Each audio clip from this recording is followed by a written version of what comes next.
Hello, everybody. Nick DeTiro, Professor of Information Technologies and Computer Science, Lakeland Community College. All right. In the networking, forensics, cybersecurity world, we use a lot of terms that we tend to steal from other places and things. And one of the more common words that you'll hear in the cybersecurity world and in networking is something called the DMZ. And what the DMZ in the networking world is, it's a part of the network that is between your private network and the internet. And it's kind of a safe zone.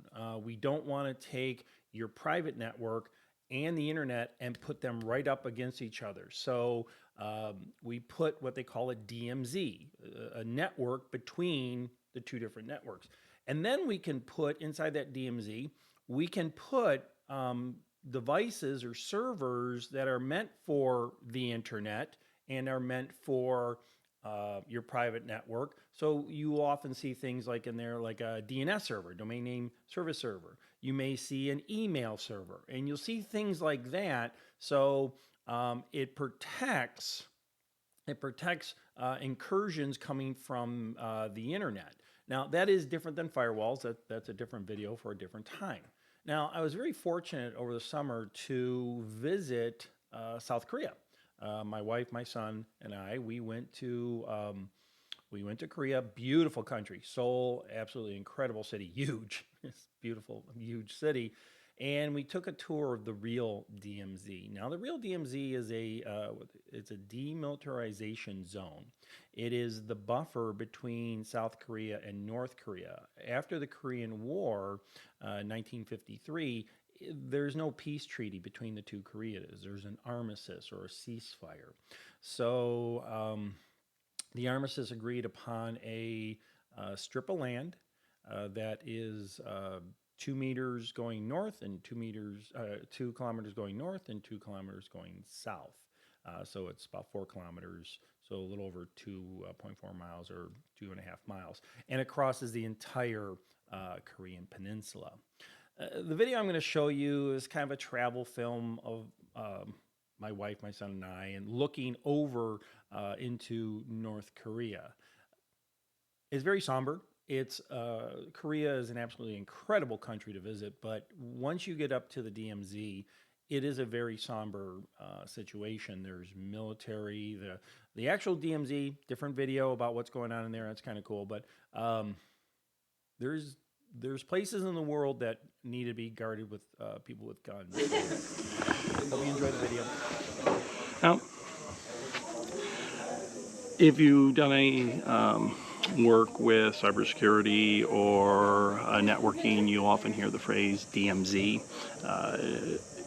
When you're in the United States, in the free world, and we can use the word DMZ, it doesn't hold the credence that what the DMZ is here. This is a heavily military zone. We had to go across several checkpoints, even though I'm with a tour group and parts of it have a very touristy feel to it. The South Koreans found a way to create interest into coming here. This is still a very heavily militarized zone.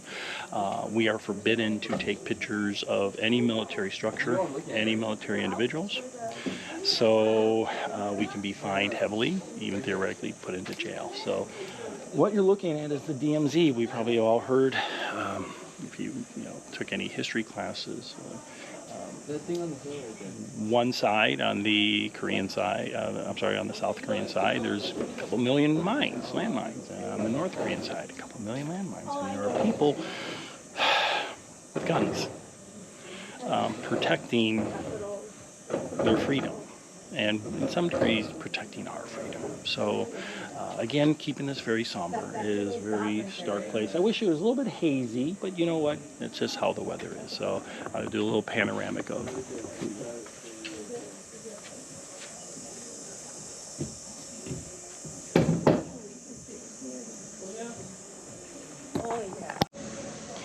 All right, this is Nick DeTiro. I know this is not a history class, but sometimes we need a little backdrop of exactly what we're looking at when we're talking about the DMZ. After World War II in 1945, Japan occupied Korea from 1910 to 1945. On August 15th, 1945, Korea was basically turned back to the Koreans. Now, Korea was a very poor country, so the United States and the Allies, and remember the USSR was allies with the United States, they decided to create occupation zones.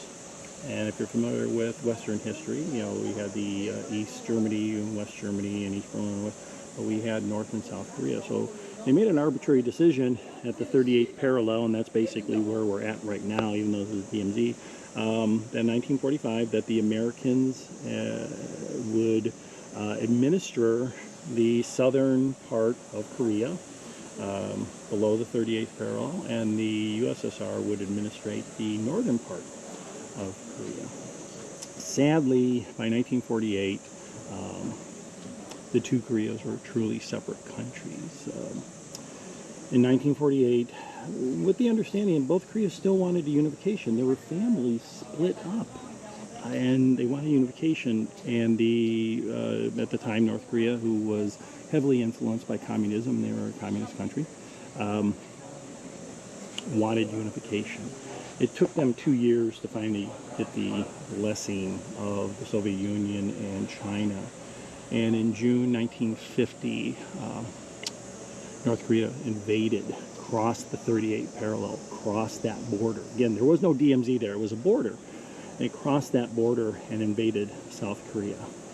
The American troops were present there. They were pushed all the way down the Korean peninsula, down to what they called the Busan perimeter, just the last port of Korea.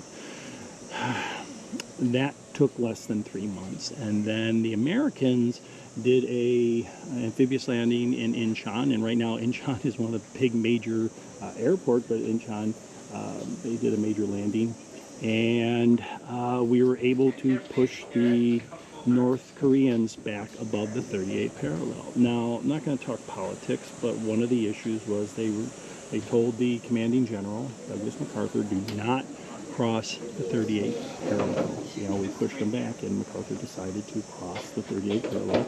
He wanted to push the North Koreans and basically destroy the country. Well, by November of that year, probably one of the biggest intelligence breaches in our country's history, MacArthur's people were getting reports that there were literally millions and millions of mainland Chinese soldiers waiting to invade and go to war with Korea. And in November 1950, China came to the aid of North Korea, and a lot of bad things happened after that. And basically, the Korean War, is a long, complicated structure. I don't want to diminish it, but 3 years and millions of people died, and thousands of American troops died.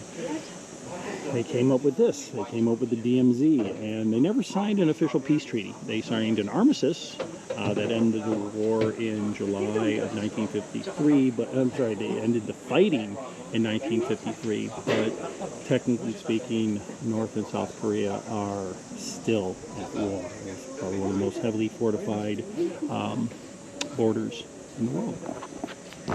All right.